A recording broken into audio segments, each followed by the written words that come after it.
spoke out from 1 John 4:10. യോഹന്നാന്റെ 1-ാം ലേഖനം 4-ാം അധ്യായത്തിന്റെ 10-ാമത്തെ വാക്യമാണ്. We read here, herein is love, not that we love God, but that He loved us and sent His Son to be the propitiation for our sins. നാം ദൈവത്തെ സ്നേഹിച്ചതല്ല, അവൻ നമ്മെ സ്നേഹിച്ച് തന്റെ പുത്രനെ നമ്മുടെ പാപങ്ങൾക്ക് പ്രായശ്ചിത്തമാക്കുവാൻ അയച്ചത് തന്നെ സാക്ഷാൽ സ്നേഹമാക്കി. God loved us, ദൈവം നമ്മെ സ്നേഹിച്ചു. and His love moved Him to sacrifice that which meant most to Him. തനിക്ക് ഏറ്റവും പ്രിയപ്പെട്ടതിനെ നമുക്ക് വേണ്ടി നൽകുവാൻ, യാഗമാക്കുവാനായിട്ട് ദൈവത്തെ പ്രേരിപ്പിച്ച ഘടകമായിരുന്നു ആ സ്നേഹം എന്നുള്ളത്. ദൈവത്തിന്റെ സ്നേഹം. He gave up His only Son.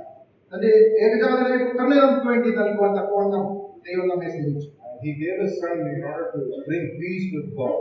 ദൈവത്തോട് നമുക്ക് സമാധാനം ഉണ്ടാക്കുവാനായിട്ട് തന്റെ പുത്രനെ നമുക്ക് വേണ്ടി നൽകി. Through His sacrifice, we have been reconciled unto God the Father. ആ പുത്രന്റെ യാഗമരണത്താൽ ദൈവത്തോട് നമുക്ക് നിരപ്പ് പ്രാപിക്കുവാനായിട്ട് ഇടയായി. So our response, if we truly understand His love for us, should be to give back to God, which means the most unto us. നമുക്ക് വേണ്ടി ഇത്രയും വലിയ സ്നേഹം നൽകിയ ദൈവത്തിന് നമുക്ക് ആ സ്നേഹം ഉൾക്കൊള്ളുമ്പോൾ അവനെ മടക്കി നൽകുവാനായിട്ട് എന്താണുള്ളത്? Yeah, in Deuteronomy 17:1 we read, "You shall not sacrifice to the Lord your God a bull or a sheep which has any blemish." ആവർത്തന പുസ്തകം 17-ാം അധ്യായത്തിൽ നാം വായിക്കുന്നത്, ദൈവമായ യഹോവയ്ക്ക് ഊനമുള്ളതിനെ അർപ്പിക്കരുത് എന്ന് നമ്മൾ വായിക്കും. A worthy sacrifice had to cost the people something. ദൈവത്തിന് പ്രസാദകരമായ യാഗം എന്ന് പറയുന്നത് അത് ആ അർപ്പകന് അല്ലെങ്കിൽ അർപ്പിക്കുന്നവന് ചെലവുള്ള കാര്യമാണ്. But we read, as their hearts shifted away from God, the people began struggling to give God costly offering. എന്നാൽ ആ ജനത്തിന്റെ ഹൃദയം ദൈവത്തിൽ നിന്ന് അകന്ന് മാറിയപ്പോൾ ദൈവത്തിന് ചെലവുള്ള യാഗം അർപ്പിക്കാനായിട്ട് അവർ മടിയുള്ളവരായി. Because they would bring the blind, the lame and the sick, assuming God could not tell the difference. അതിന്റെ ഫലമായിട്ട് അവര് മുടമ്പുള്ളതും ഊനമുള്ളതും കുരുടായതുമായ ആ മൃഗങ്ങളെ ദൈവത്തിന് അർപ്പിക്കുവാനായിട്ട് അവരെ മുതിരുവാനായിട്ട് ഇടയായി. God saw what they were doing, declared that their offerings to be vain. അവര് വ്യർത്ഥമായ കാഴ്ച അല്ലെങ്കിൽ യാഗങ്ങളെ അർപ്പിക്കുന്നു എന്ന ദൈവം അറിയാൻ തക്കവണ്ണം അങ്ങനെയായിരുന്നു. And beloved, when we read through the Old Testament, we know God was setting the stage for the ultimate and perfect sinless sacrifice of His own Son.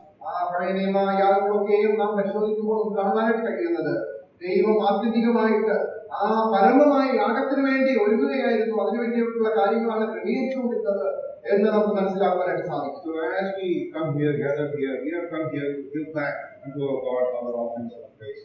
നമ്മുടെ സ്തുതി സ്തോത്ര യാഗങ്ങൾ ആ വലിയതായ ദൈവത്തിന് അർപ്പിക്കുവാനായിട്ട് അവന് നൽകുവാനായിട്ടാണ് രാവിലെ നാം ഇവിടെ ഒരുമിച്ച് കൂടിയിരിക്കുന്നത്. And the offerings we give unto God will reveal truly our heart's condition.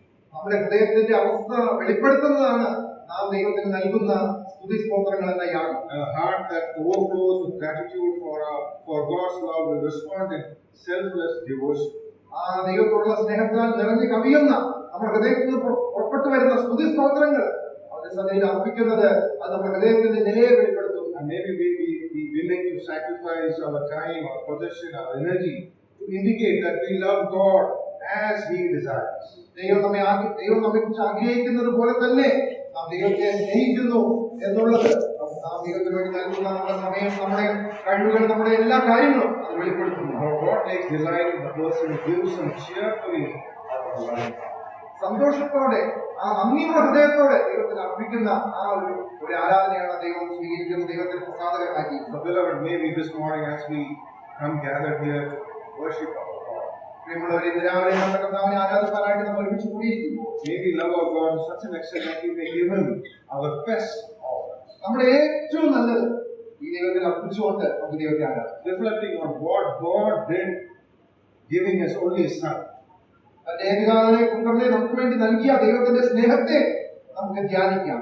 He gave Himself, He gave His Son as a supreme sacrifice for each of us for our sins. നമ്മുടെ എല്ലാവരും നമുക്ക് ഓരോരുത്തർക്കും വേണ്ടി നമ്മുടെ പാപത്തിന് വേണ്ടിയാണ് തന്റെ പുത്രനെ പരമയാഗമാക്കി ദൈവം നമുക്ക് വേണ്ടി നൽകിയത്. May we trust and give Him the best that we have out of our love for our Lord. നമ്മുടെ കർത്താവായ യേശുക്രിസ്തുവിനോടുള്ള ആ സ്നേഹത്തിൽ നിന്ന് നമ്മുടെ ഏറ്റവും നല്ലത് അവൻ നൽകിക്കൊണ്ട് നമുക്ക് അവനെ ആരാധിക്കാം. Let us worship Him with sincerity and offer Him our highest praises. നമ്മുടെ ഏറ്റവും ഉന്നതമായ സ്തുതി സ്തോത്രങ്ങൾ അവൻ അർപ്പിച്ചുകൊണ്ട് ദൈവത്തെ നമുക്ക് ആരാധിക്കാം, മഹത്വപ്പെടുത്താം. അവന് വിലയേറിയ നാമം വാഴ്ത്തുക.